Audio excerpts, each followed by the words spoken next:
Elementary school teachers in the province are heading back to the negotiating table. That announcement made moments before the teachers union held a press conference here at headquarters this afternoon, warning that if a deal isn't reached by March 23rd, then ETFO will resume job action. Both sides are back at the table on March 11th, giving the talks another try. We have not been at the table since January 31st. We have not had a formal proposal in regards to the issues. We want to be back at the table and the government can present their issues to us.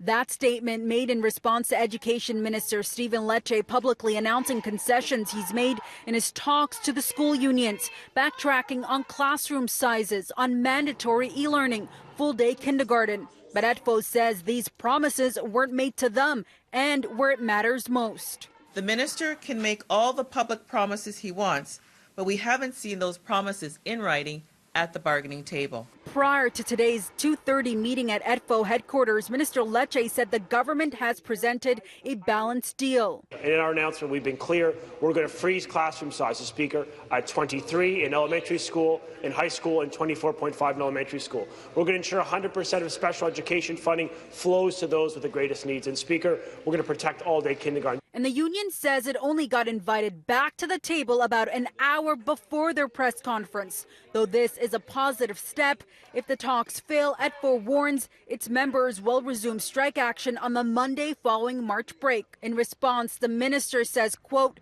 "The time is now for the union to cease escalation and focus on negotiating a deal that keeps students in class."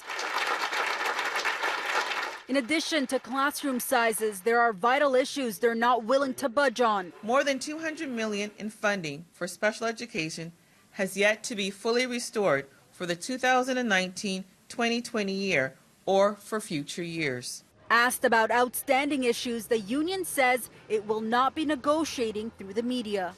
Bargaining does not need to take place at this microphone. They said they're ready March 11th. We'll be there, and we're hoping that they're serious. Now, ETFO has not disclosed any details on what that job action on March 23rd may look like, but they do say that parents will get enough warning, at least the required 5 days heads up. And by the way, the province tells us that OSSTF, the union representing high school educators in the province, is the only union that still has no date yet when it comes to negotiating.